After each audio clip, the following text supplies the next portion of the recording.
लहान मुलांना अंडे कसे खाऊ घालायचे हे आज आपण एका ट्रिकने बघणार आहोत। कारण लहान मुलांना अंडी खाऊ घालणं खूप महत्त्वाचं असतं, त्यांच्या शरीरासाठी खूप छान असतं ते। सगळ्यात पहिल्यांदा इथे आपल्याला 2 अंडी उकडून घ्यायची आहेत। जी आपल्याकडे आलं खिसण्याची खिसणी असते त्या खिसणीने आपल्याला ही जी 2 अंडी आहे ती खिसून घ्यायची आहे।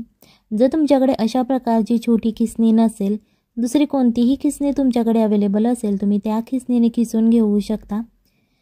कारण लहान मुलं अंडी खायला नाही म्हणतात, आतला जो डील असतो तो सुद्धा मुलांना आवडत नाही। सो तो कसा त्यांना खाऊ घालायचा, कारण त्यामध्ये प्रोटीन खूप साऱ्या गोष्टी असतात जे की लहान मुलांच्या शरीरासाठी खूप छान असतं, ते खात नाहीत। सो त्यांच्यासाठी आज आपण इंटरेस्टिंग रेसिपी बनवणार आहोत। ही रेसिपी तुम्ही मुलांच्या टिफिनसाठी सुद्धा देऊ शकता। इथे आपल्याला 1 चमचा बेसन घ्यायचा आहे, थोडीशी हळद घालायची, चवीप्रमाणे मीठ घाला, त्याच्यानंतर कोथिंबीर घालायची आहे फ्रेश आणि थोडंसं पाणी यामध्ये घालायचं आहे। चमच्याच्या मदतीने हे छान असं मिक्स करायचं आहे। तुम्हाला दिसत असेल बघा, हे आता आपलं मिक्स करून झालेलं आहे। त्याच्यानंतर परत आपण थोडंसं पाणी घालायचं आहे, जेणेकरून मीडियम अशी ही आपल्याला पेस्ट तयार होईल। इथे लक्षात ठेवा की जास्त पातळ करायची नाही आणि जास्त घट्टही करायची नाही, मीडियम अशी ही पेस्ट आपल्याला बनवून घ्यायची आहे।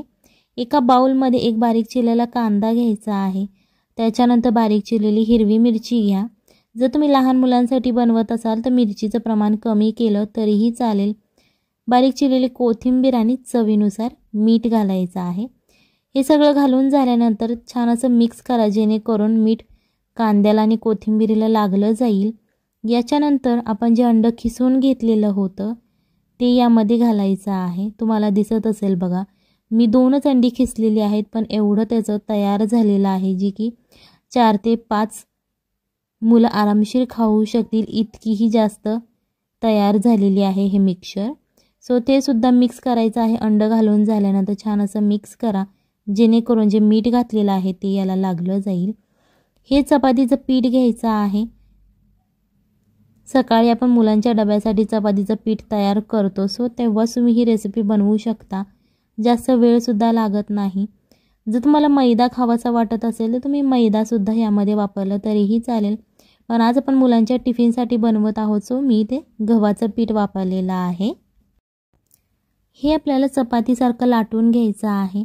इथे लक्षात ठेवा की जास्त पातळही करायचं नाही आणि जास्त जाडही नाही करायचं, मीडियम असं आपल्याला हे लाटून घ्यायचं आहे।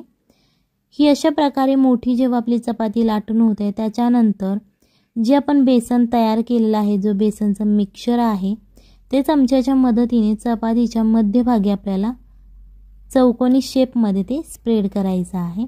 तुम्ही तुमच्या इच्छेनुसार कोणताही इथे शेप बनवू शकता। आज मी ते चौकोनी बनवलेलं आहे, तुम्ही सर्कल शेपमध्ये सुद्धा स्प्रेड करू शकता।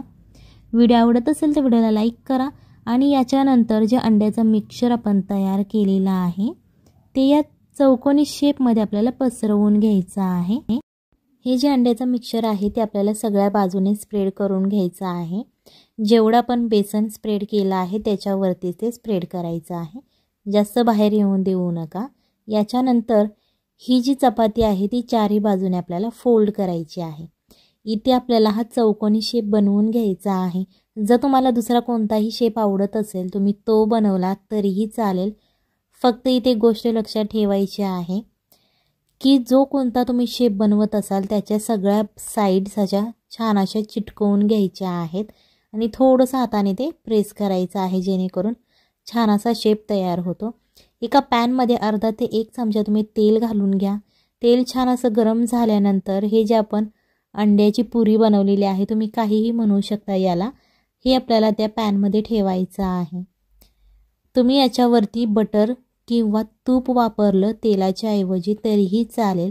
दोन्ही बाजूने छान असं क्रिस्पी होईपर्यंत तुम्हाला हे फ्राय करून घ्यायचं आहे। तुम्हाला दिसत असेल खूप छान अशी रेसिपी आहे। चला तर मग भेटूयात पुढच्या रेसिपीमध्ये।